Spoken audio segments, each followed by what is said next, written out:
Bienvenidos y bienvenidas. Esta es la sesión número 4, sesión asincrónica del curso Cómo nos llegó la Biblia, la edición 2025 del curso.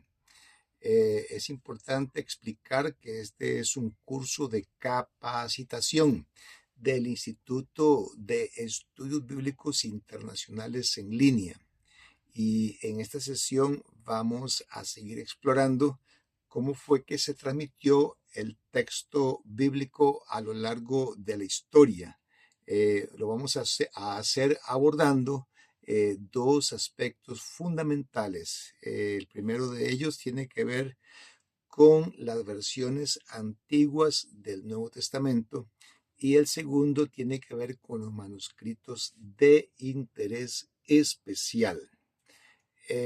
Para comenzar, diremos que las versiones antiguas del Nuevo Testamento y los manuscritos de interés especial son testigos clave en la preservación de las escrituras.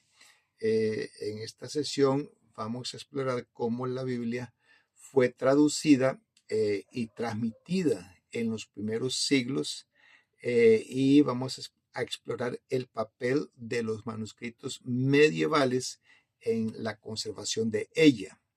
El contenido de esta sesión proviene de los capítulos 6 y 7 del libro escrito por Neil Lightfoot, que lleva por título Comprendamos cómo se formó la Biblia, traducción al español, publicada por Editorial Mundo Hispano en el año 2003, complementando con otras fuentes especializadas.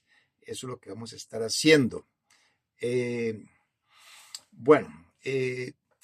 cuanto al objetivo de aprendizaje, lo que se espera lograr aprender es que podamos apreciar que existieron traducciones tempranas de los manuscritos originales del griego a otros idiomas llamados idiomas vernáculos o nativos, entendiendo que la antigüedad de estas traducciones las sitúa muy cerca de los textos originales, fortaleciendo la confianza, con el objetivo de fortalecer nuestra confianza en ellos y con el objetivo también de comprender que la conservación de miles de manuscritos de interés especial, escritos en diversos idiomas y coincidentes en su contenido,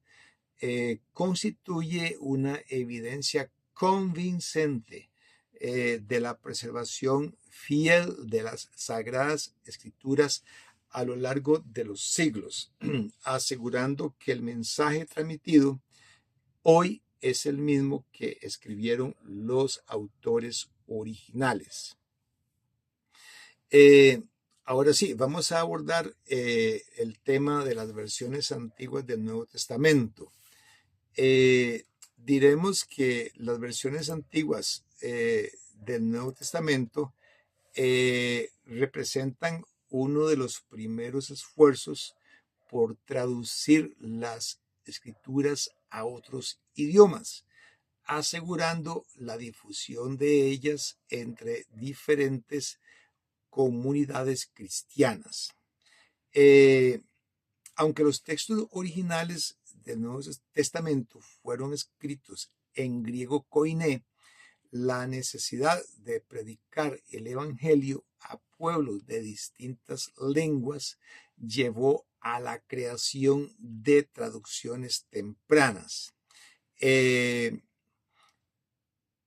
Las tres versiones más importantes son la siríaca, que se usó en comunidades cristianas de habla aramea, la latina, que fue fundamental para la expansión del cristianismo en Occidente, y la copta, que se desarrolló en Egipto para los cristianos de habla egipcia. Estas traducciones se remontan al siglo II, y esto las convierte en testigos valiosos del texto original. Es importante explicar que hay que tomar en cuenta que toda traducción conlleva ciertas pérdidas de significado. Aún así, estos términos, estos documentos ofrecen una línea de evidencia independiente que permite comparar y analizar la transmisión del Nuevo Testamento a lo largo de los siglos. Hablaremos ahora del propósito y el valor de las versiones antiguas. Las versiones antiguas del Nuevo Testamento fueron esenciales para la expansión del cristianismo fuera del mundo de habla griega. Al traducir el Evangelio a lenguas como el siriaco, el latín y el copto, los cristianos pudieron así llevar el mensaje de Cristo a nuevas culturas y asegurar su permanencia en comunidades de distintos orígenes. Estas traducciones no solo permitieron que más personas comprendieran el Evangelio, sino que también ayudaron a preservar el texto bíblico a lo largo del tiempo. En muchos casos, los manuscritos en estos idiomas contienen lecturas que pueden ayudar a reconstruir el texto original, lo que los convierte en fuentes clave para la crítica textual. Dado que estas versiones surgieron de manuscritos griegos antiguos, ellas ofrecen una línea de evidencia textual independiente, permitiendo a los eruditos comparar variantes y entender mejor la transmisión del Nuevo Testamento. Su existencia demuestra el esfuerzo de los primeros cristianos por asegurar que el mensaje de las Escrituras llegara a todo el mundo. Vamos a hablar ahora del siriaco y la importancia de las primeras traducciones al siriaco. El siriaco es una lengua estrechamente relacionada con el arameo. Es un idioma que jugó un papel crucial en la difusión temprana del Evangelio, ya que era el idioma principal en Siria y Mesopotamia, lo que facilitó que personas de estas regiones tuvieran acceso a las escrituras en su propia lengua. Las primeras traducciones al siriaco fueron especialmente importantes porque muchos judíos en la diáspora no hablaban griego y el mensaje del Evangelio debía ser entendido en el idioma nativo de ellos. De esta manera, las traducciones siriacas permitieron que el cristianismo llegara a comunidades donde el griego koiné no se hablaba. Se cree que el Evangelio pudo haber llegado a Mesopotamia desde finales del siglo I, lo que hace que la lengua siriaca se convierta en una de las primeras en recibir traducciones del Nuevo Testamento. Estas traducciones ayudaron a cimentar el cristianismo en Occidente, permitiendo que la fe se expandiera más allá del mundo greco-romano. En la siguiente diapositiva nos vamos a enfocar en una de las versiones siriacas más antiguas e influyentes, llamada el Diatesarón. El Diatesarón es una de las versiones más antiguas del Nuevo Testamento en siriaco y al mismo tiempo una de las más singulares. fue compilado por Tasiano, un cristiano del siglo II, que en su deseo de presentar un relato unificado de la vida de Cristo, combinó los 4 evangelios en un solo texto continuo. Y este esfuerzo por armonizar los evangelios tuvo un gran impacto en las iglesias siríacas. El diatesarón se convirtió en la principal forma en la que muchos cristianos de habla siríaca conocieron el ministerio de Jesús. El uso del diatesarón fue tan extendido que en el siglo V las autoridades eclesiásticas ordenaron su eliminación de las iglesias sirias para restaurar el uso de los evangelios en su forma individual. A pesar de que no se conservan copias completas del diatesarón, la existencia de este se confirma por referencias que se hacen en textos antiguos y por fragmentos hallados en distintas lenguas. En la siguiente diapositiva vamos a explorar el impacto que tuvo esta obra y cómo algunos rastros de ella han llegado hasta nosotros. El diatesarón tuvo una enorme influencia en la iglesia siríaca. La estructura unificada de este manuscrito facilitaba la enseñanza y la memorización del ministerio de Jesús, lo que explica su popularidad. Sin embargo, esta misma popularidad llevó a que en el siglo V se tomaran medidas para suprimirlo, pues las autoridades eclesiásticas consideraban que su uso estaba reemplazando a los 4 evangelios individuales.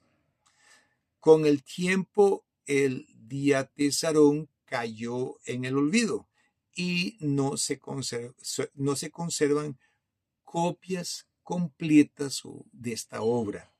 Sin embargo, los estudiosos han logrado reconstruir parte de su contenido gracias a comentarios antiguos y fragmentos dispersos en diversas fuentes.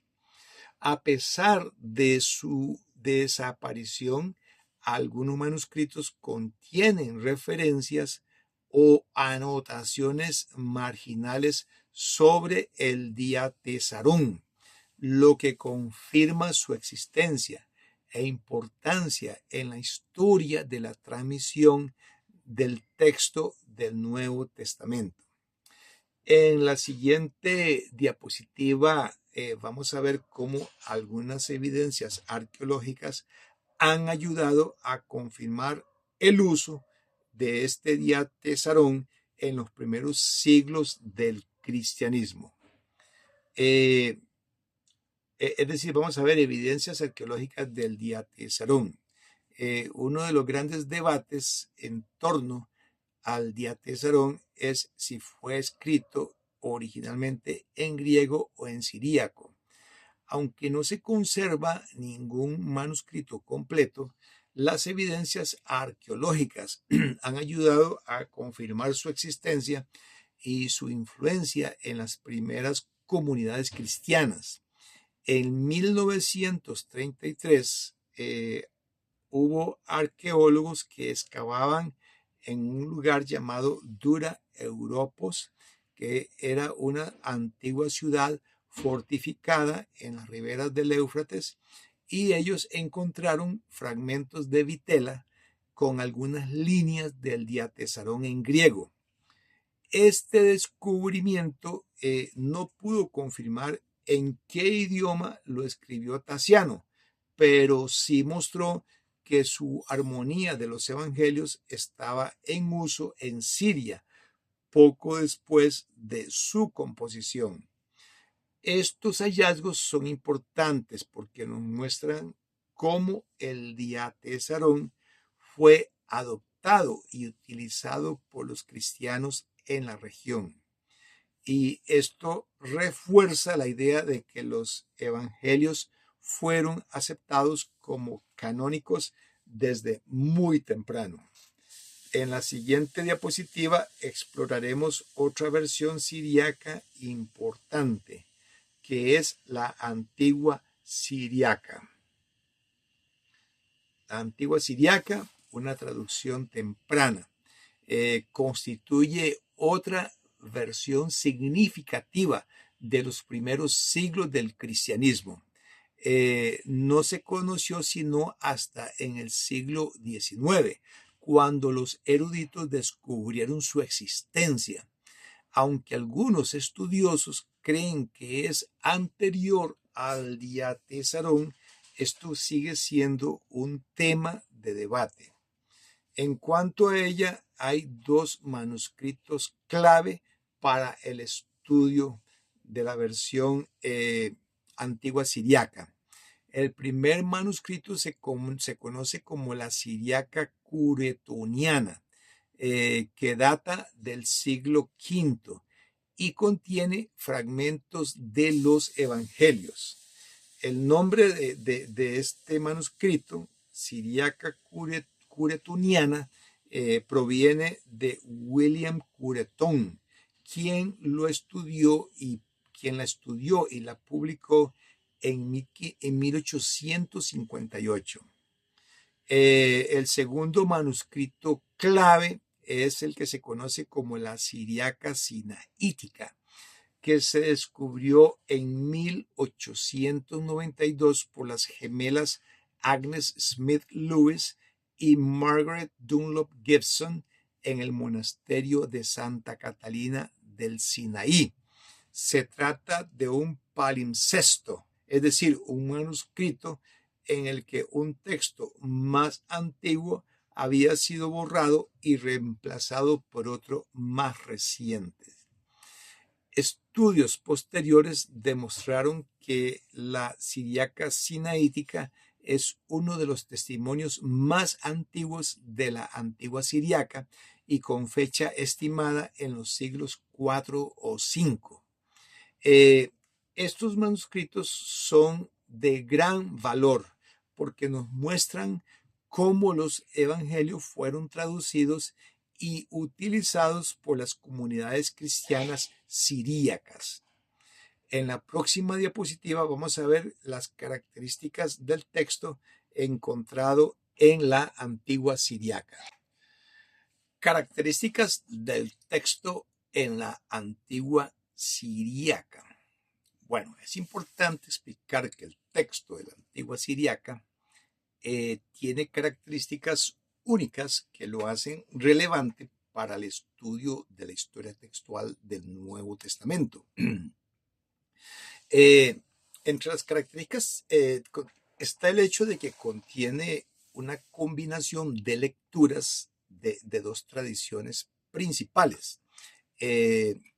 Una de ellas es que tiene lecturas alejandrinas, que se consideran generalmente más antiguas y precisas, como las que encontramos en los manuscritos unciales, sinaítico y vaticano. También otro tipo de lectura que tiene es el que tiene que ver con las lecturas occidentales, que tienden a ser más expansivas y presentan variaciones que reflejan el uso litúrgico o interpretaciones tempranas del texto. Un punto clave que nos ayuda a entender la importancia de estos manuscritos es la diferencia entre la siríaca curetoniana y la siríaca sinaítica en relación con el final del Evangelio de Marcos. La siríaca curetoniana sí incluye Marcos 16 del 9 al 20, lo que sugiere que esta sección era aceptada en la tradición textual que la produjo. La siríaca sinaítica no lo contiene. En cambio, no lo contiene. No contiene Marcos 16 del 9 al 20. lo que la alinea con los manuscritos griegos más antiguos como el Sinaítico y el Vaticano, que son los famosos unciales que ya vimos hace 2 sesiones. Esto nos muestra cómo diferentes comunidades cristianas transmitieron los textos del Nuevo Testamento con ligeras diferencias, lo que ayuda a los estudiosos a reconstruir la historia de la transmisión del texto bíblico. En la próxima diapositiva vamos a ver otra versión importante en siríaco, que se conoce como la Peshita. La Peshita. Muy bien. La Peshita. La versión estandarizada en siríaco. La Peshita es una de las traducciones más importantes del Nuevo Testamento en siríaco y ha sido la versión estándar en esta lengua desde el siglo V. El nombre de ella significa simple y hace referencia, con ese nombre hace referencia a la claridad que tiene ella y a la accesibilidad para la comunidad cristiana de habla siríaca. Esta versión no es la primera traducción siríaca, sino que es una revisión de las versiones más antiguas, como la siríaca curetoniana y la siríaca sinaítica. Lo que distingue a la Peshita es que está basada en manuscritos griegos que reflejan una forma primitiva del texto bizantino, el cual eventualmente se convertiría en el texto predominante en el cristianismo oriental. Existen más de 350 manuscritos de la Peshita, lo que la convierte en una de las versiones más importantes preservadas del Nuevo Testamento en una lengua diferente del griego. Sin embargo, desde el punto de vista textual, su testimonio no es tan fundamental como el de la antigua siríaca, ya que esta última se remonta a una época más cercana a los textos originales. En la siguiente diapositiva pasaremos a analizar las versiones cópticas.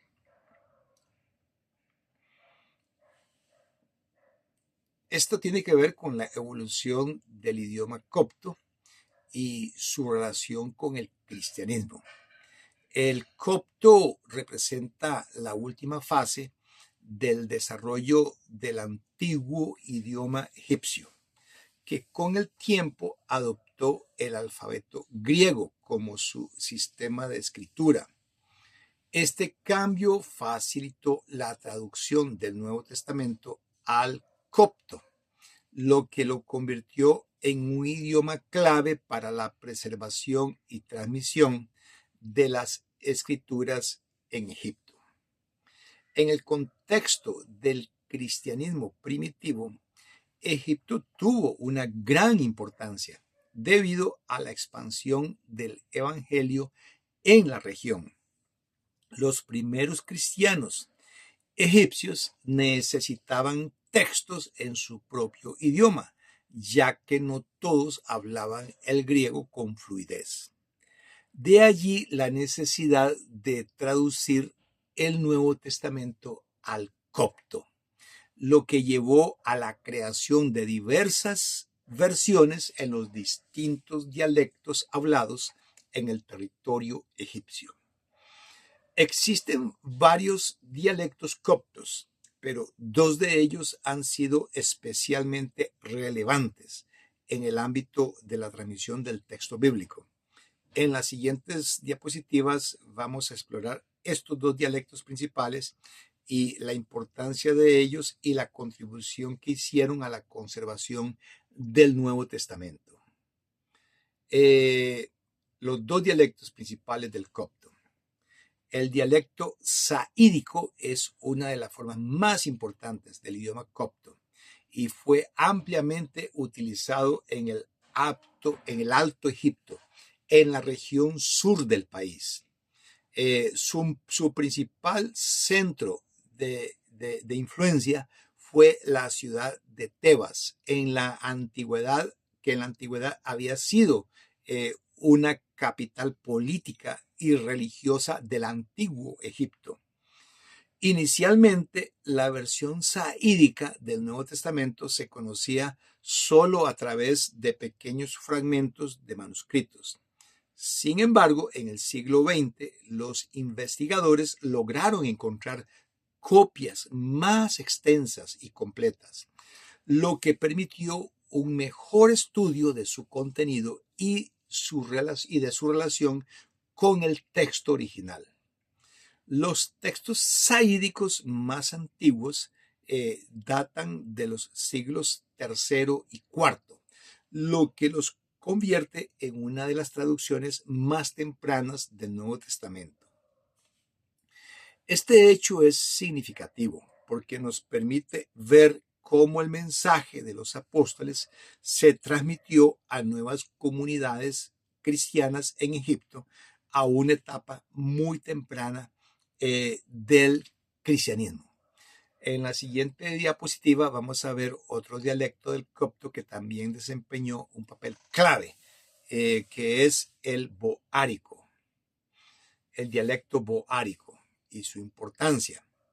Bueno, el dialecto boárico es otra variante importante del idioma copto y se utilizaba principalmente en el Bajo Egipto, es decir, en la región norte del país, incluyendo Alejandría y el delta del Nilo. Este dialecto es de gran relevancia porque fue el idioma litúrgico de la Iglesia copta ortodoxa y ha sido utilizado en la transmisión de textos cristianos durante siglos.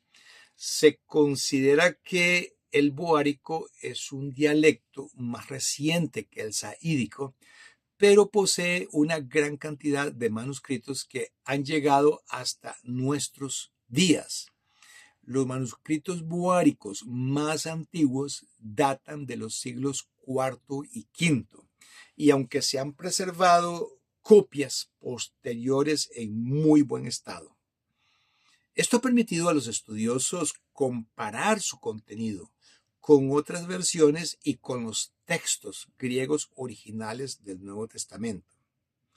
Es importante notar que la calidad y fidelidad de los textos boáricos han sido fundamentales para el estudio de la transmisión del mensaje cristiano.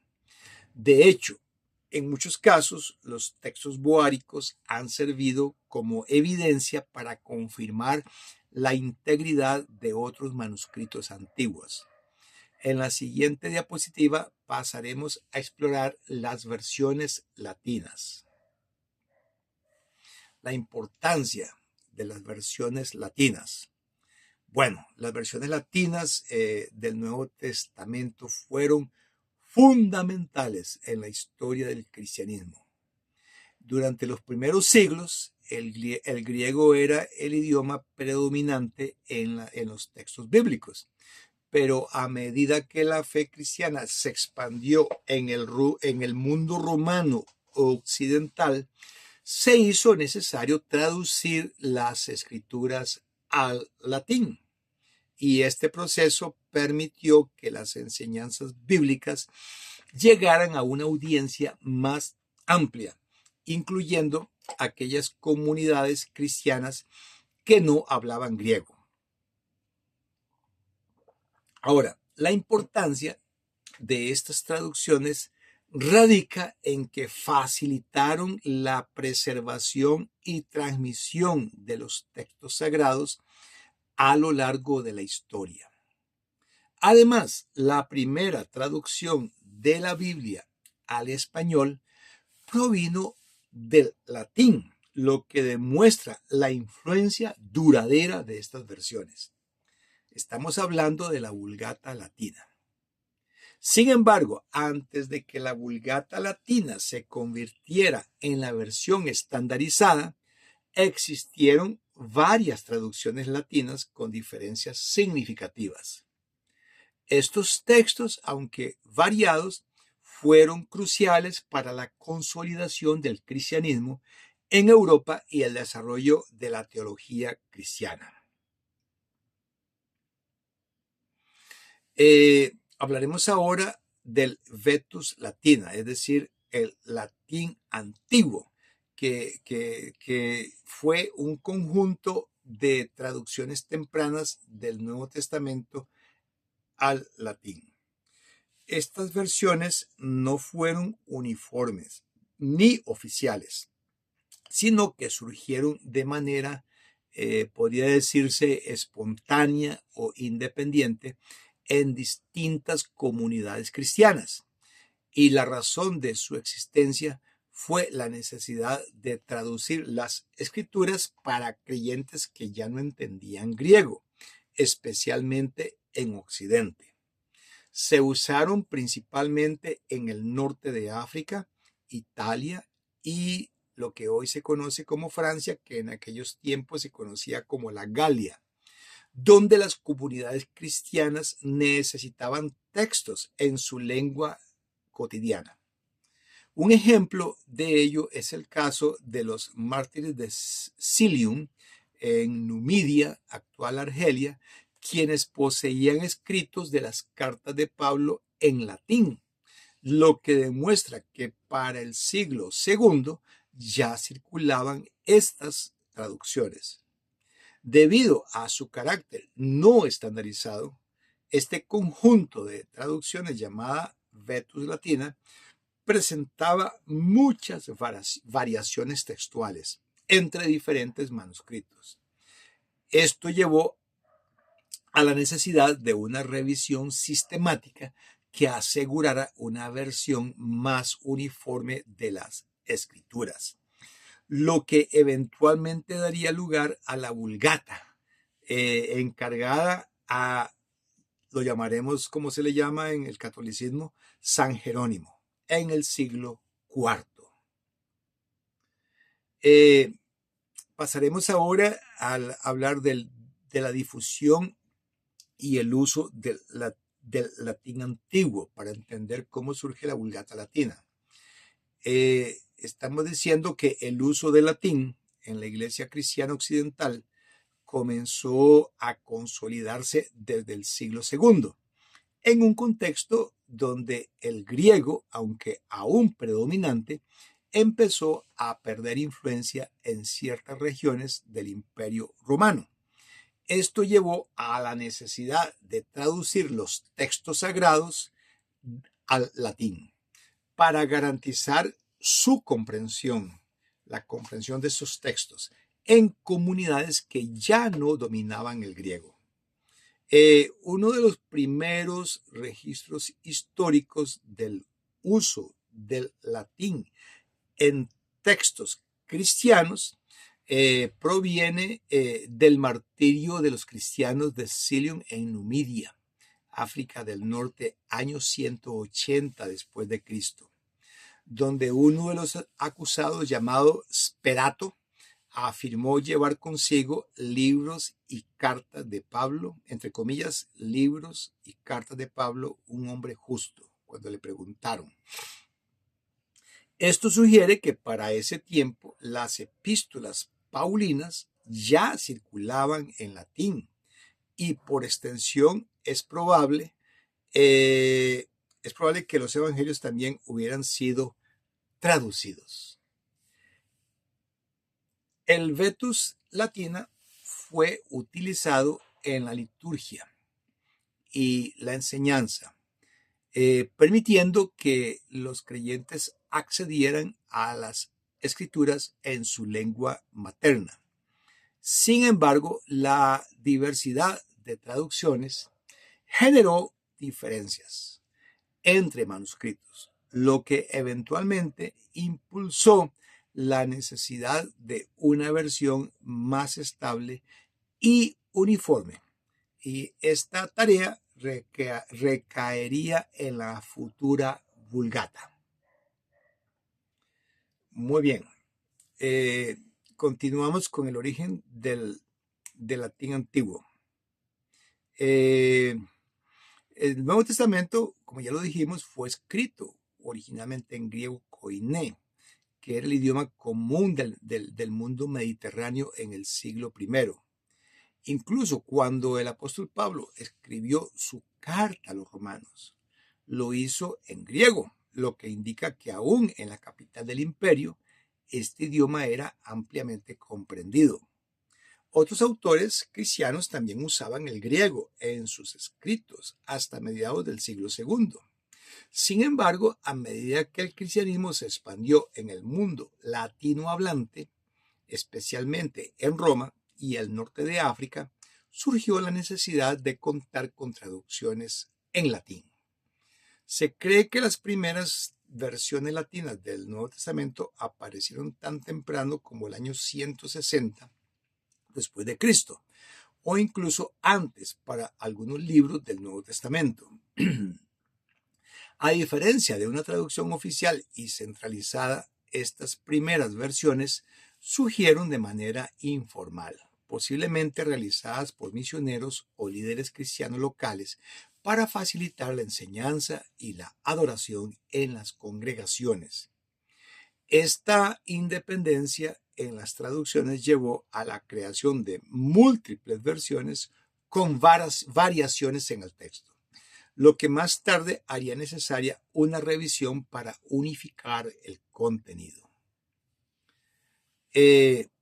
A medida que el cristianismo se expandía por el Imperio Romano, también lo hacía la necesidad de contar con traducciones bíblicas en latín. Estas traducciones comenzaron a usarse en diferentes regiones, especialmente donde el griego dejó de ser ampliamente entendido. La liturgia cristiana y las enseñanzas en las congregaciones requerían textos en el idioma común de los creyentes. Las primeras traducciones latinas no fueron producto de un esfuerzo organizado, sino que surgieron de manera independiente en distintas comunidades. Como ya dijimos anteriormente, en muchos casos fueron misioneros cristianos o misioneros locales quienes realizaron esas traducciones para ayudar a los creyentes a comprender las escrituras y facilitar la adoración en sus propias lenguas.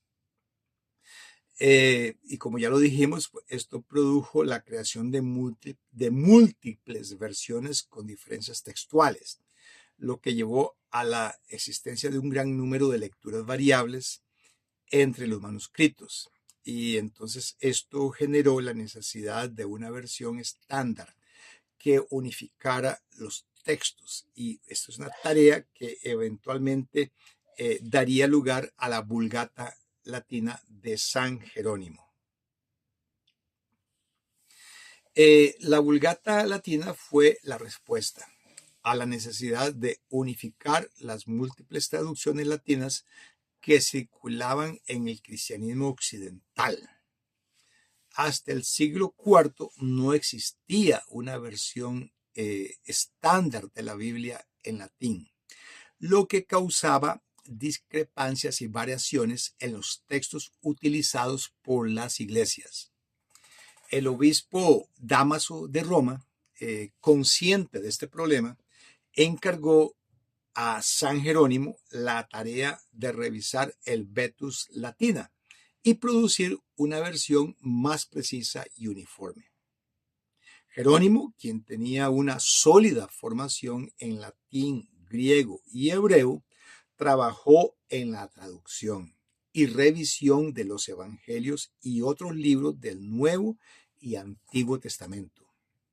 La Vulgata se convirtió en la Biblia oficial del cristianismo occidental y fue la base de la mayoría de las traducciones posteriores en Europa. Su influencia fue tan profunda que permaneció como la versión predominante de la Biblia durante más de 1000 años, siendo finalmente declarada la versión oficial de la Iglesia Católica en el Concilio de Trento, siglo XVI.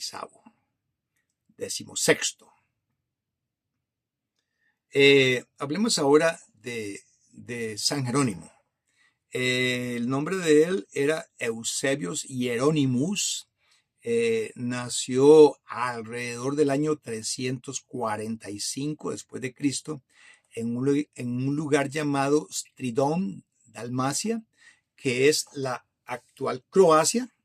Sus padres, que eran acomodados, lo enviaron a Roma, donde recibió una educación avanzada en gramática, latín, griego y los clásicos latinos. Su formación en retórica lo preparaba para una carrera como abogado o funcionario civil, lo que demuestra su dominio del lenguaje y el pensamiento estructurado. Sin embargo, aunque creció en un ambiente cristiano, en sus primeros años fue solo cristiano nominal. No fue sino hasta después de dejar Roma que decidió comprometerse seriamente con la fe, adoptando una vida ascética.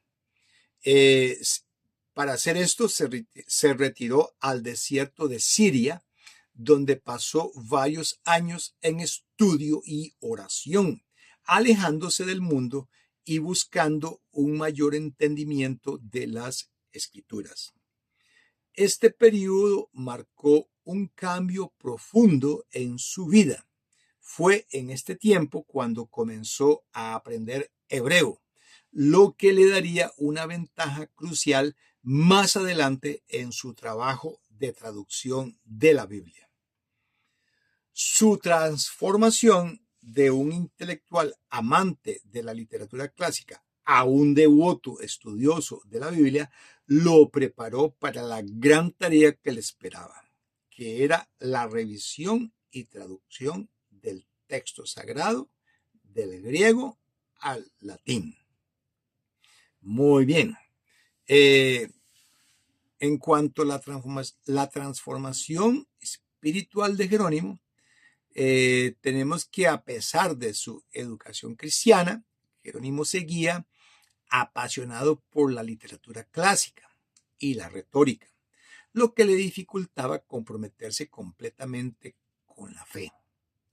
Su amor por escritores paganos, en especial Cicerón, competía con su devoción cristiana. Todo cambió cuando en Antioquía Jerónimo sufrió una fiebre grave y estuvo al borde de la muerte. Durante su enfermedad tuvo un sueño impactante en el que fue llevado ante el gran trono de juicio. Allí se le preguntó acerca de su identidad espiritual y él en el sueño respondió que era cristiano. Sin embargo, la voz divina le dijo: mientes, tú eres un ciceroniano, no un cristiano. Esta experiencia lo marcó profundamente. Se sintió convicto de su doble vida y decidió abandonar su amor por la literatura pagana para entregarse completamente a Dios. Como parte de su transformación, se retiró al desierto sirio, como ya lo dijimos anteriormente, donde vivió entre ermitaños y se dedicó al estudio intensivo de las escrituras, incluyendo el hebreo. Esta disciplina sería fundamental en su labor posterior como traductor de la Biblia. Nos vamos a referir ahora al llamado de Jerónimo a traducir la Biblia. Tras su retiro en el desierto y su intenso estudio de las Escrituras, Jerónimo regresó a Roma, donde su erudición lo convirtió en una figura destacada dentro de la iglesia. Gracias a su conocimiento excepcional del latín, el griego y el hebreo, se ganó la confianza del obispo Dámaso I, quien lo nombró su secretario y consejero teológico. En ese tiempo, el cristianismo occidental enfrentaba un grave problema. Las múltiples versiones de la Biblia no eran uniformes, como ya lo habíamos mencionado, y muchas contenían errores o diferencias significativas. Para solucionar esto, Dámaso le encomendó a Jerónimo la tarea de revisar y unificar el texto latino de las Escrituras, iniciando así el proyecto de lo que más tarde se conocería como la Vulgata. Jerónimo comenzó con la revisión de los evangelios y completó su trabajo en el año 384 después de Cristo. Este esfuerzo no solo buscaba corregir errores, sino también hacer que la Biblia reflejara con mayor fidelidad el texto original griego. Aunque su tarea no estuvo exenta de oposición, su versión se convirtió con el tiempo en la Biblia estándar del mundo cristiano occidental. Hubo desafíos y hubo resistencia a la obra de Jerónimo. Ese trabajo de Jerónimo, a pesar de que era necesario unificar las traducciones latinas, ese trabajo no fue recibido sin oposición. En su época, cualquier cambio en los textos sagrados era visto con suspicacia. Los fieles estaban acostumbrados a las versiones existentes y la idea de revisarlas les generaba resistencia. Jerónimo mismo anticipó las críticas y escribió en su prefacio al obispo Dámaso sobre el peligro que representaba esta tarea. Sabía que cualquiera que leyera su versión y encontrara diferencias con el texto al que estaban acostumbrados, podría acusarlo de falsificador. Jerónimo expresó su temor de que la gente reaccionara con furia, especialmente aquellos que consideraban intocable la versión que conocían. Los ataques no tardaron en llegar. Algunos lo acusaron de haber cambiado las palabras de la Escritura, lo que generó conflictos dentro de la iglesia.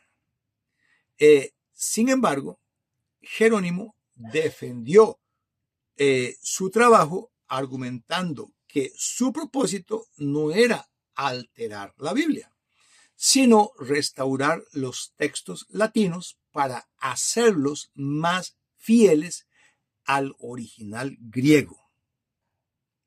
Con el tiempo, su versión demostraría su valor y se consolidaría como la Biblia estándar de Occidente. Bueno, tenemos que Jerónimo salió de Roma y se retiró a Belén debido a que, bueno, el obispo Dámaso murió en el 384 después de Cristo, y como este obispo era quien lo apoyaba, esa muerte del obispo debilitó la posición de Jerónimo. Empezó a enfrentar oposición por su estilo de vida ascético y por sus ideas. También tenemos que fue rechazado por sectores influyentes de Roma y tuvo que trasladarse a Belén para continuar su trabajo en las Escrituras. Nos referiremos ahora a la defensa que se tuvo que hacer de la Vulgata y a la forma como fue recibida. A pesar de su retiro en Belén, Jerónimo no pudo escapar de la polémica. Su revisión de los evangelios y otras partes de la Biblia generó resistencia entre aquellos que consideraban cualquier cambio en los textos como un peligro. Algunos lo acusaron de alterar las palabras del Señor, mientras que otros temían que su versión reemplazara a las traducciones tradicionales. Para defenderse, Jerónimo explicó que su intención no era modificar la escritura, sino corregir errores y restaurar el texto latino para hacerlo más fiel al original griego. No suponía que ninguna palabra de Cristo necesitara corrección, sino que quería asegurarse de que las traducciones latinas reflejaran con precisión el mensaje original. Ante las críticas más feroces, Jerónimo respondió con su característico sarcasmo. A aquellos que despreciaban su trabajo les dijo: si les disgusta el agua de la fuente clara, que beban del arroyo cenagoso. Esta frase refleja su frustración con quienes preferían textos inexactos en lugar de una versión más fiel. Con el tiempo, la Vulgata sería aceptada y se convertiría en la Biblia estándar de la Iglesia occidental. En cuanto a los últimos años de Jerónimo y su legado, tenemos que después de su retiro en Belén, Jerónimo no dejó de trabajar. Pasó sus últimos años escribiendo comentarios bíblicos, panfletos y cartas, defendiendo sus posturas teológicas y respondiendo a debates dentro de la iglesia.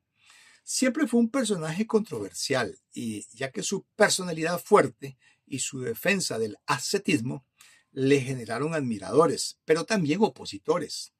A pesar de las tensiones, su obra principal, la Vulgata, se consolidó con el tiempo. Esta versión de la Biblia, basada en textos originales en hebreo y griego, reemplazó las antiguas traducciones latinas y se convirtió en la Biblia oficial de la Iglesia en Occidente durante más de 1000 años. Jerónimo es recordado no solo por su erudición, sino también por su carácter intenso y su dedicación absoluta a las Escrituras. Su trabajo sentó las bases para futuras traducciones bíblicas y permitió que el cristianismo occidental tuviera una Biblia estandarizada y accesible.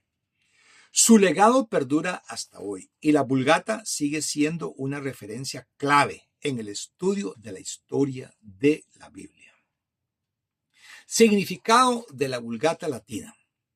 Bueno, el término Vulgata proviene del latín y significa común o comúnmente aceptada.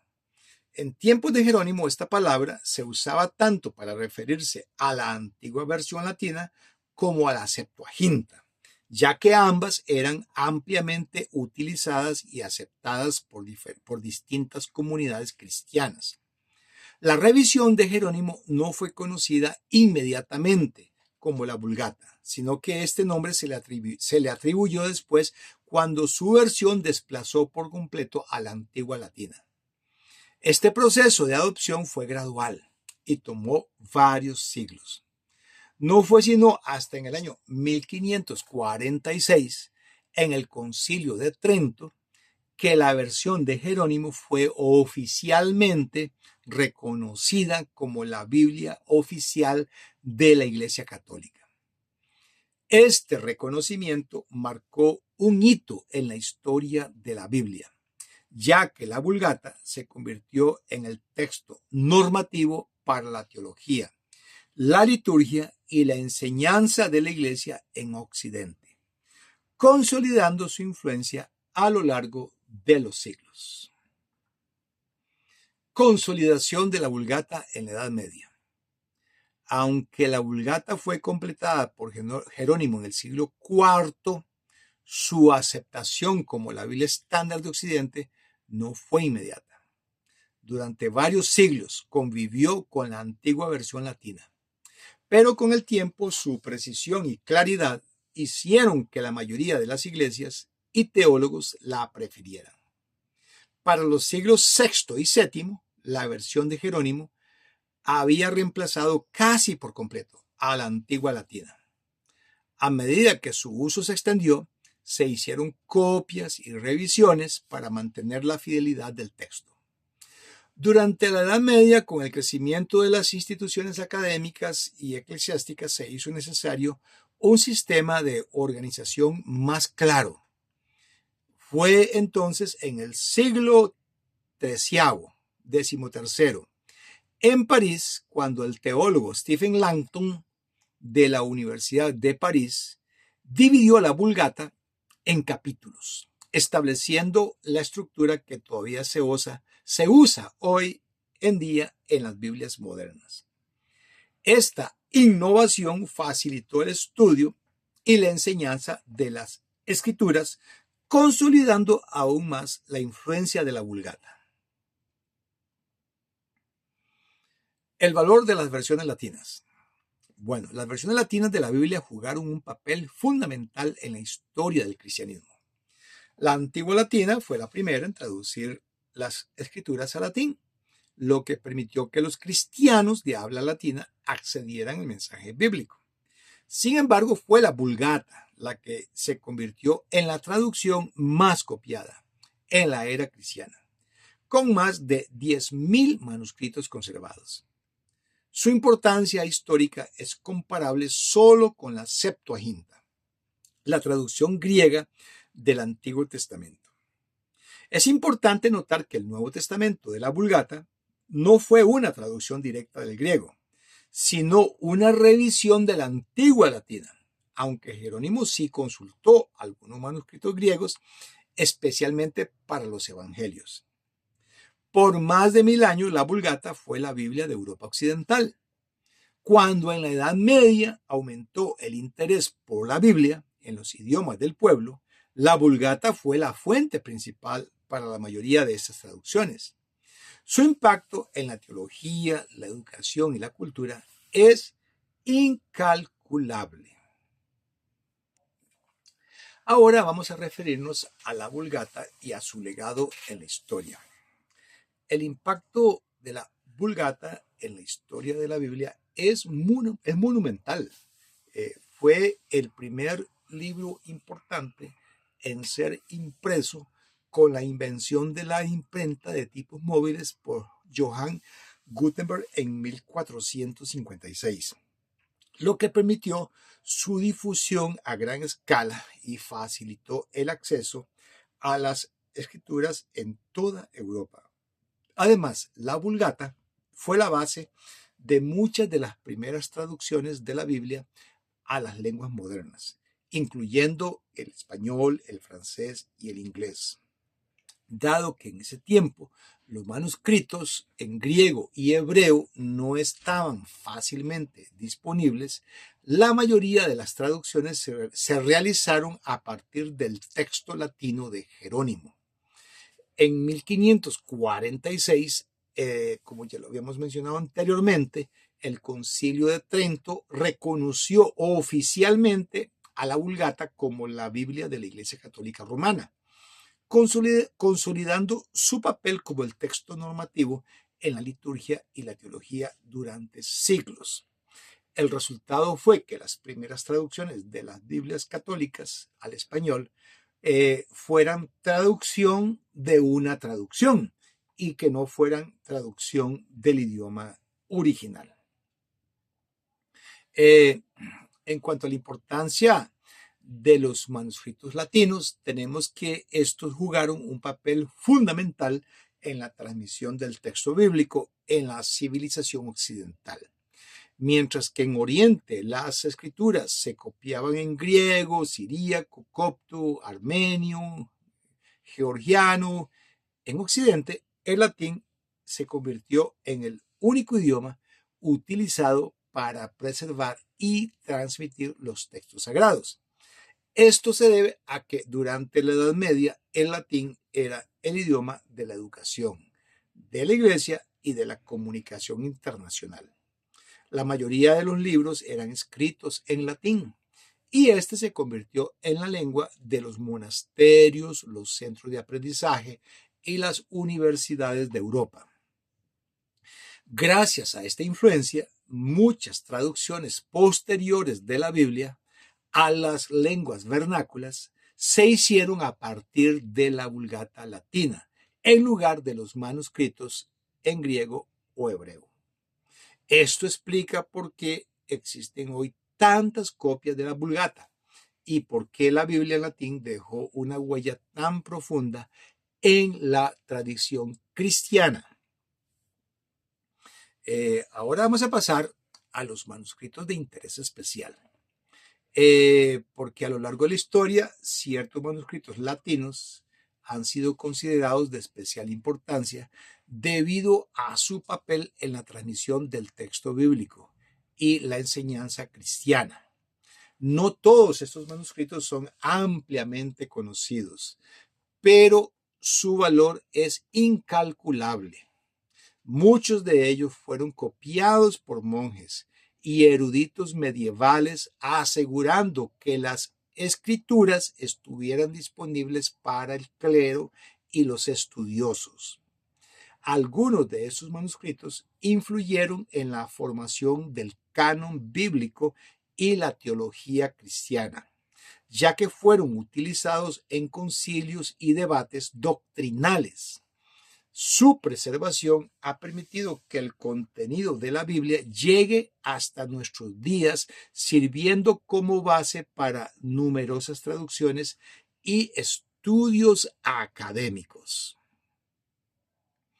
En cuanto a las ayudas que se encuentran en los manuscritos medievales, tenemos que no solo contenían el texto bíblico, sino que también incluían diversas ayudas para facilitar su uso y comprensión. Los títulos tradicionales indicaban el contenido de cada libro. Esa ya era una ayuda.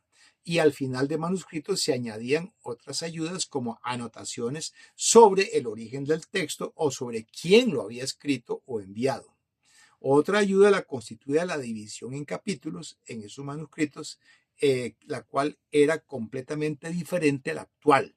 Por ejemplo, el Evangelio de Mateo podía tener 78 capítulos, Marcos 48 y Lucas 83, lo que difiere considerablemente de la numeración moderna.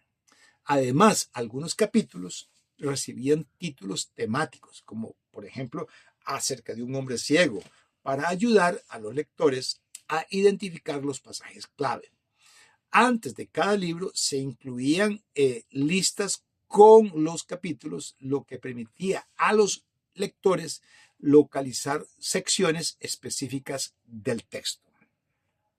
Estos elementos demuestran cómo los manuscritos medievales no eran solo transcripciones de la Biblia, sino que también servían como herramientas de estudio y referencia para los cristianos de la época. También tenemos que había anotaciones y comentarios en ellos. Los manuscritos medievales no solo contenían el texto bíblico, sino que también incorporaban material adicional que ayudaba a los lectores a comprender mejor las escrituras. Entre estos elementos se incluían introducciones a los libros bíblicos, relatos sobre la vida de los evangelistas y apóstoles y explicaciones sobre el contexto de cada sección. Además, se escribían comentarios en los márgenes, en los cuales los copistas o teólogos añadían interpretaciones, aclaraciones y reflexiones sobre el significado del texto. Estos comentarios eran particularmente importantes en los monasterios y centros de aprendizaje, donde los clérigos transmitían extensos análisis teológicos. A menudo estos estudios se basaban en la tradición de los padres de la iglesia y en discusiones doctrinales de la época.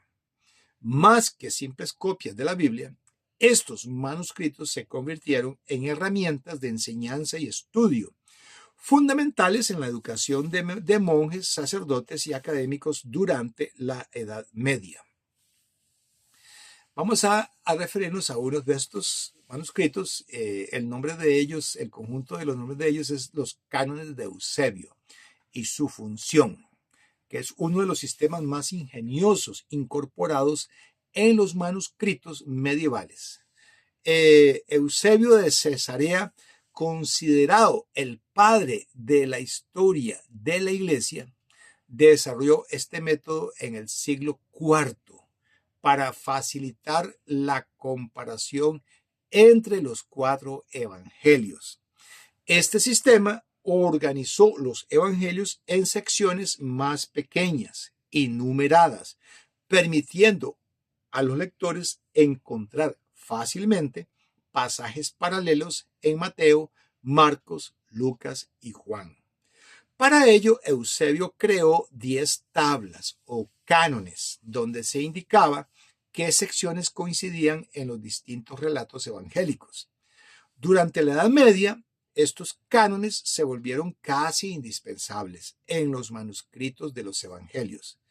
no solo eran una herramienta de estudio, sino que también tenían un valor decorativo, pues en muchos manuscritos se presentaban con ilustraciones elaboradas.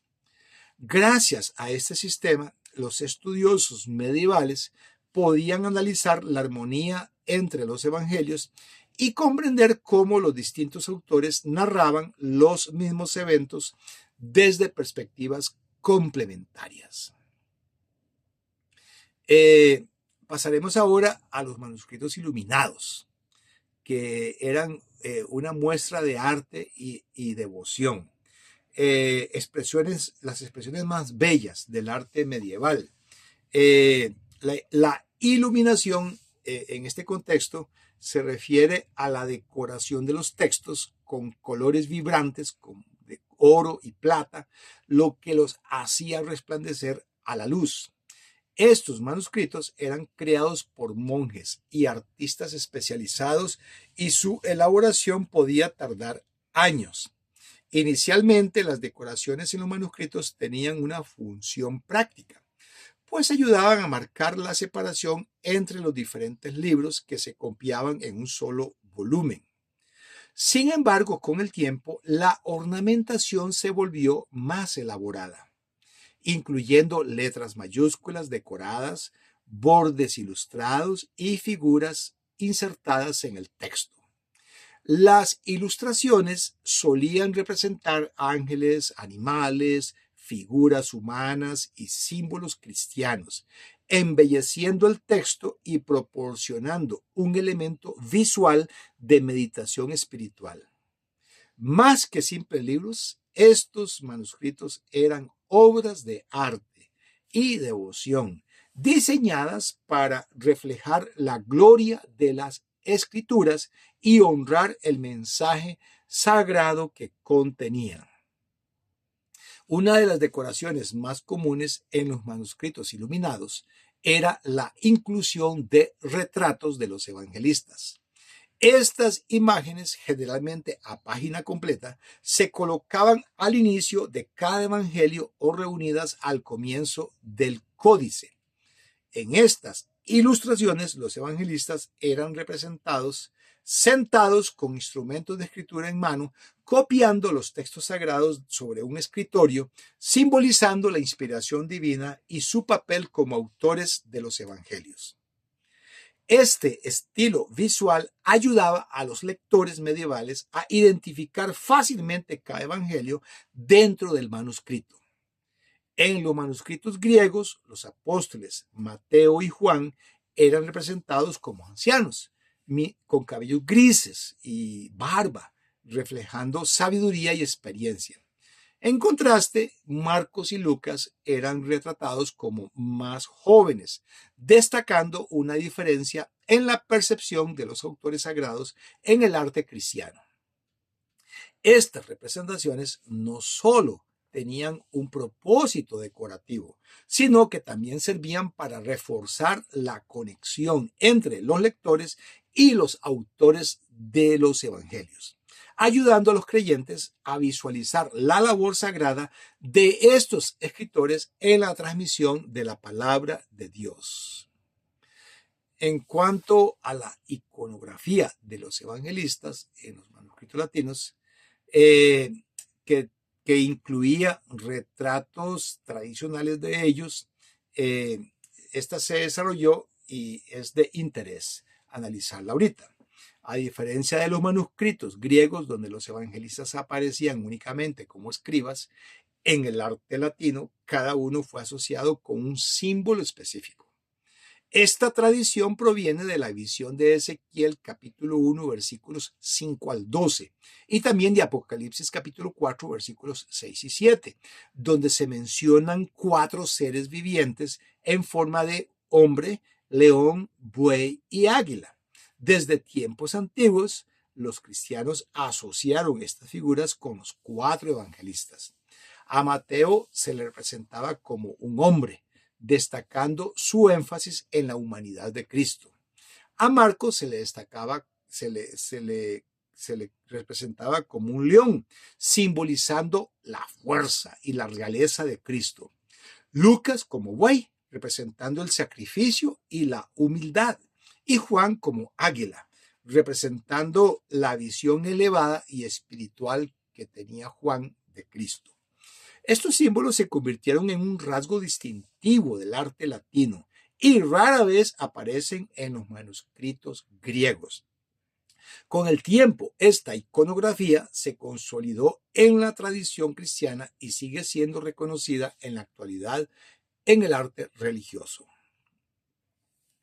Hablemos ahora de los manuscritos especiales, el lujo y la exclusividad de ellos, porque no todos los manuscritos eran simples copias para el estudio y la liturgia. Algunos fueron creados como ediciones de lujo, destinados a emperadores, nobles y altos líderes eclesiásticos.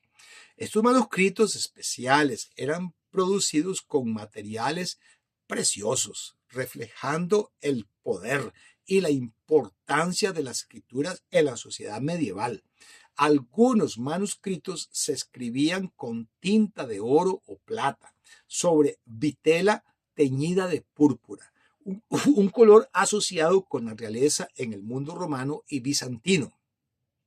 Estos libros eran símbolos de estatus y devoción, utilizados en ceremonias importantes como obsequios entre monarcas y clérigos influyentes. Constantinopla, que se le consideraba la Nueva Roma, fue un centro de producción de estos manuscritos suntuosos. Desde allí, la tradición se extendió a otros territorios, influenciando la elaboración de manuscritos en toda Europa.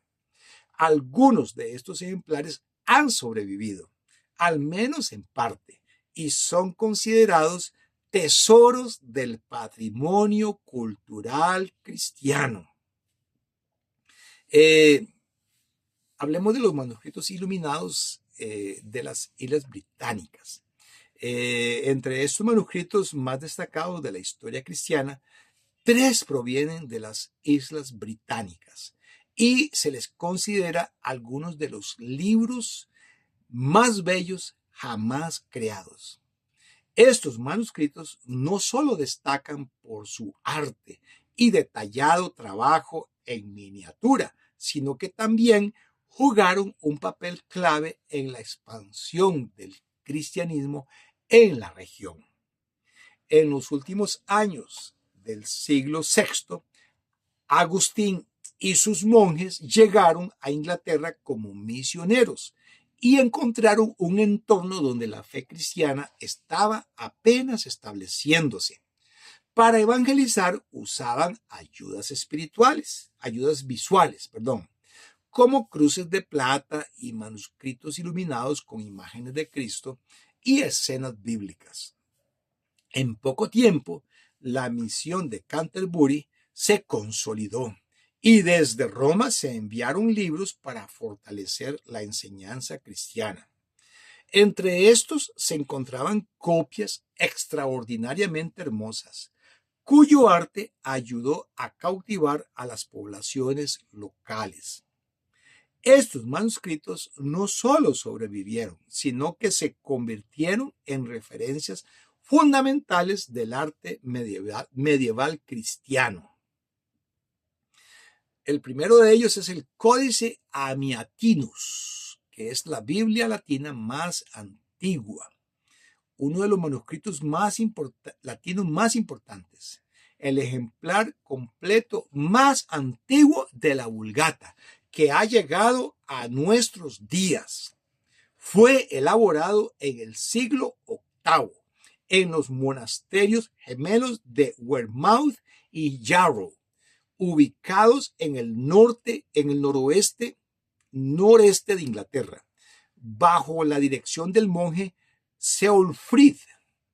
Este manuscrito fue uno de los 3 grandes ejemplares de la Biblia latina producidos en ese monasterio, pero el único que ha sobrevivido. Ceolfrid tenía la intención de ofrecerlo como un regalo para el Papa en Roma, simbolizando la conexión entre la Iglesia de Inglaterra y la sede apostólica. Sin embargo, Ceolfrid murió en el camino y no se sabe con certeza si el manuscrito llegó a su destino en aquel momento. El Códice Amiatinus es un volumen monumental, con más de 1040 hojas y un peso de 37 kilogramos, lo que demuestra la dedicación de los monjes en la producción de manuscritos de gran calidad. Actualmente se encuentra preservado en la Biblioteca Laurentina de Florencia, donde sigue siendo una de las referencias más valiosas del texto de la Vulgata. En cuanto al arte de la iluminación de manuscritos, este alcanzó un nivel extraordinario en las Islas Británicas, especialmente en manuscritos como los Evangelios de Lindisfarne y el libro de Kells. Estas obras combinaban la tradición cristiana con la estética celta, creando algunos de los manuscritos más impresionantes de la historia. Los monjes de Irlanda, Escocia e Inglaterra perfeccionaron el arte de la iluminación y lo exportaron a otras regiones. En la isla de Iona, en Escocia, se estableció un centro monástico que sirvió como puente entre la tradición irlandesa y la británica. Desde allí, la técnica llegó a Lindisfarne, un centro llegó a Lindisfarne, que es un centro monástico que sirvió como puente. El libro de Kells, en particular, es famoso por sus colores vibrantes, complejos patrones geométricos y detalladas ilustraciones. Cada página es una obra de arte en sí misma, reflejando el profundo sentido de devoción y la maestría artística de los monjes que lo crearon. Estos manuscritos no solo eran textos religiosos, sino que también se convirtieron en íconos culturales y espirituales de la época. Vamos a referirnos ahora específicamente a los Evangelios de Lindisfarne, que son uno de los manuscritos iluminados más importantes de la tradición cristiana medieval. Fueron creados en el monasterio de Lindisfarne, una isla en la costa noreste de Inglaterra, donde los monjes combinaban el arte cristiano con la tradición celta, produciendo ilustraciones de gran riqueza ornamental y simbólica. Este manuscrito es un ejemplo del esplendor del arte medieval.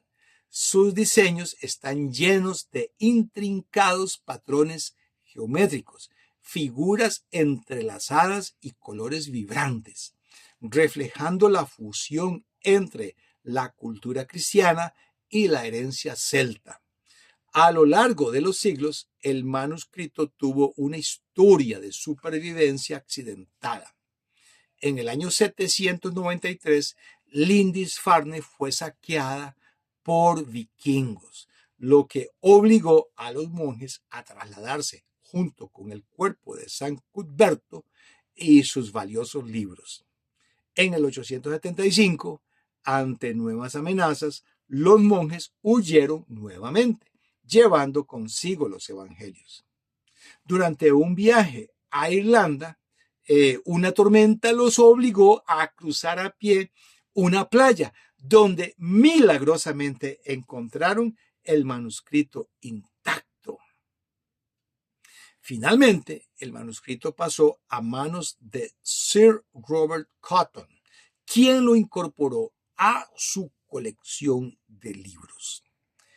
Hoy los evangelios de Lindisfarne se encuentran en el Museo Británico, donde siguen siendo una de las joyas más admiradas de la historia de los manuscritos iluminados.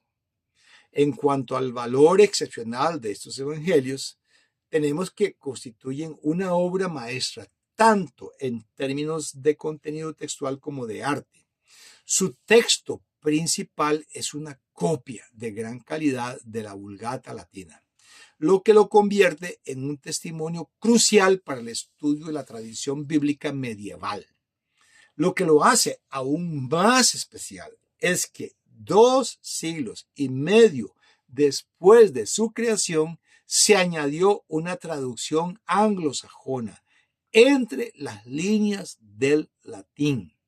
Esto lo convierte en la versión más antigua de los evangelios en cualquier forma del inglés, lo que ha sido fundamental para los estudios del desarrollo de la lengua inglesa. Las iluminaciones en este manuscrito son impresionantes. Contiene 15 páginas completamente decoradas y 16 páginas de arcadas para los cánones de Eusebio, además de numerosas iniciales ornamentadas a lo largo del códice. Su nivel de detalle con motivos geométricos, espirales, trompetas y figuras de pájaros y animales lo convierten en una obra única en la historia de los manuscritos medievales. En cuanto a las ilustraciones de los evangelios del Lindisfarne, tenemos que estas ilustraciones son detalladas y reflejan la riqueza del arte cristiano medieval. Cada evangelista es representado de manera simbólica, siguiendo la iconografía tradicional. Mateo, por ejemplo, aparece como un halo y su libro en la mano, acompañado de su emblema, sonando una trompeta. A su lado, otra figura con halo. Halo aquí, y un libro podría representar a Cristo, lo que refuerza la importancia de su evangelio en la doctrina cristiana. El inicio del evangelio de Lucas está marcado por una gran Q, letra Q, decorada con patrones geométricos y formas entrelazadas. A la derecha de la página se encuentra la figura de un felino estirado que forma parte del diseño del margen, mostrando la creatividad de los ilustradores medievales. Uno de los aspectos más impresionantes de las ilustraciones es el uso de miles de puntos rojos para llenar los fondos y los detalles ornamentales.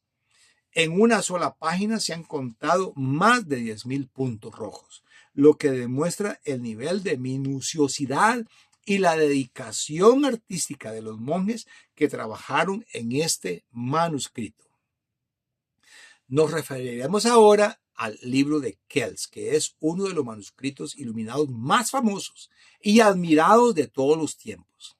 Muchos eruditos lo consideran la cumbre del arte medieval debido a su increíble riqueza visual y simbólica. Su origen y fecha exacta siguen siendo objeto de debate. Se cree que fue elaborado por monjes irlandeses en el siglo VIII o IX, posiblemente en la isla de Iona. Sin embargo, debido a las incursiones vikingas, los monjes habrían huido a Kells, en Irlanda, llevando consigo el manuscrito y dándole el nombre con el que se le conoce hoy. Lo que distingue el libro de Kells es su variedad y complejidad de diseños. Cada página está meticulosamente ilustrada con motivos geométricos entrelazados celtas y también animales y figuras sagradas. La armonía y el detalle en sus ilustraciones han hecho que muchos lo consideren una obra de inspiración divina, más allá de la habilidad humana. Este manuscrito no solo es un testimonio del cristianismo en Irlanda, sino también una joya del arte medieval que sigue cautivando a investigadores, historiadores y amantes del arte en todo el mundo. En cuanto al libro de Kells, en la actualidad tenemos que este se exhibe con orgullo en la biblioteca del Trinity College en Dublín, donde ha sido preservado desde el siglo XVII. se ha convertido en una de las mayores atracciones culturales de Irlanda, recibiendo miles de visitantes cada año.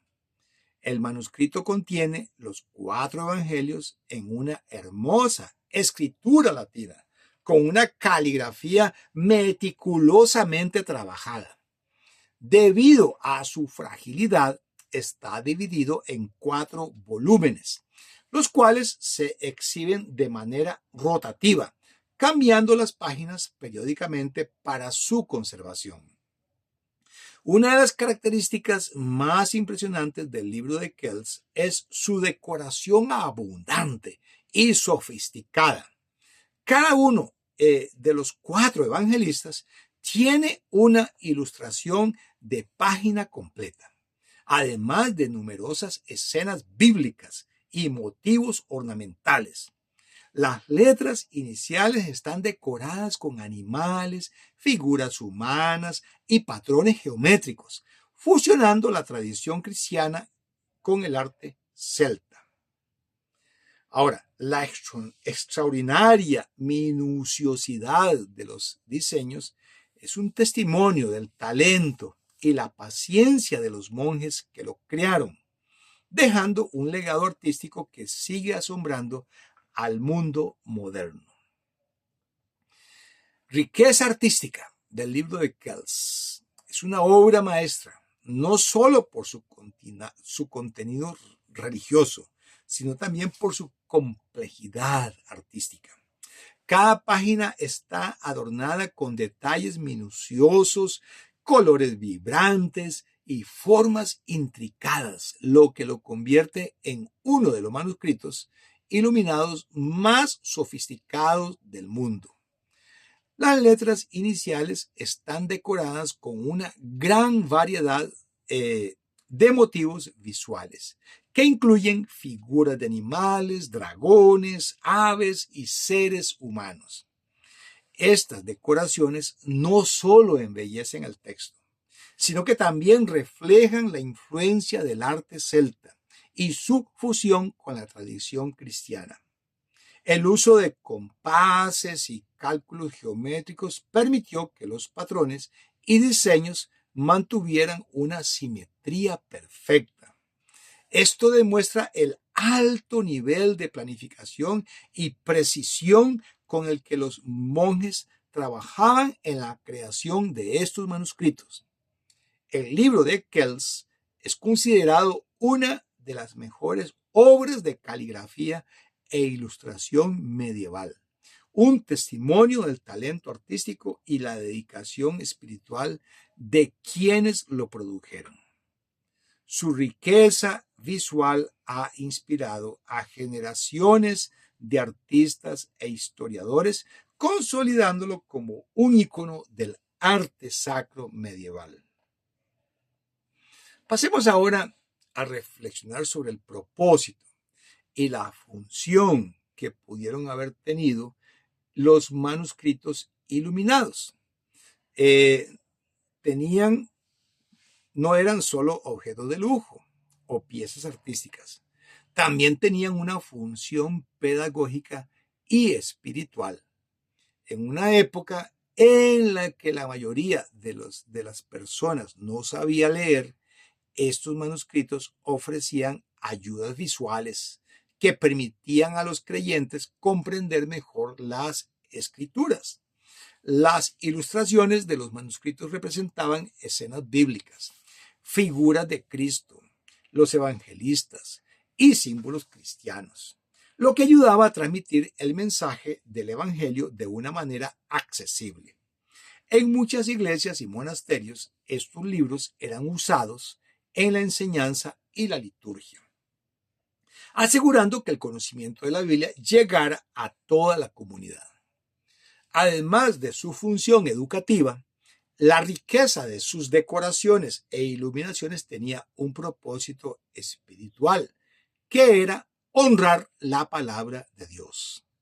Los monjes que trabajaban en estos manuscritos veían su labor como un acto de devoción, dedicando años a la creación de cada volumen. En la Edad Media, estos libros representaban el conocimiento y la fe. Su legado sigue vivo hoy como testimonio del arte, la espiritualidad y la dedicación de los cristianos medievales a la preservación de la Biblia. Legado de los escritos iluminados. Ellos son una de las mayores expresiones de arte medieval y un testimonio de la fe cristiana. Cada volumen refleja el esfuerzo de los monjes por preservar la Biblia, asegurando su transmisión a futuras generaciones. El arte de la iluminación y la caligrafía de estos manuscritos influyó en la producción de libros en siglos posteriores, incluso tras la invención de la imprenta. Las primeras Biblias impresas, como la Biblia de Gutenberg, tomaron inspiración de la estética y estructura de estos manuscritos. A pesar del paso del tiempo, de los conflictos y de la fragilidad de los materiales, miles de manuscritos iluminados han sobrevivido. Hoy estos libros sagrados se encuentran en bibliotecas y museos de todo el mundo, donde siguen siendo admirados como joyas del arte, la historia y la espiritualidad cristiana. El estudio y preservación de estos manuscritos nos permite no solo comprender el legado de la iglesia medieval, sino también apreciar la dedicación con la que se transmitió la palabra de Dios a lo largo de los siglos. Bueno, como conclusión tenemos que las traducciones antiguas y los manuscritos iluminados no solo permitieron la preservación y transmisión del mensaje bíblico, sino que también constituyen una evidencia tangible de la fidelidad con la que las escrituras han sido conservadas a lo largo de los siglos. Hemos llegado al final de esta sesión, en la que hemos explorado el papel crucial de las primeras traducciones del Nuevo Testamento del griego a otros idiomas, y también hemos explorado la riqueza de los manuscritos medievales de interés especial. A lo largo de esta presentación hemos visto cómo la necesidad de difundir el Evangelio en distintas regiones llevó a la aparición de traducciones al siriaco, al latín, al copto, acercándonos a la forma como el mensaje original fue entendido por las primeras comunidades cristianas. También pudimos analizar cómo, durante la Edad Media, la producción de manuscritos iluminados o de interés especial no solo sirvió para preservar el texto sagrado, sino que además reflejó el aprecio y la reverencia por la palabra de Dios. Ahora que hemos recorrido esta historia de transmisión y preservación, debemos reflexionar sobre lo que eso significa para nuestra confianza en la Biblia actual. La existencia de miles de manuscritos en diversos idiomas, coincidiendo en contenido y habiendo sido transmitidos a lo largo de los siglos con precisión, nos muestra que el mensaje que hoy leemos es el mismo que los autores originales escribieron. Espero que esta sesión les haya brindado una mejor comprensión sobre cómo nos llegó la Biblia y que los motive a seguir investigando y valorando este increíble proceso de conservación de las Escrituras. Fin de la sesión número 4 asincrónica.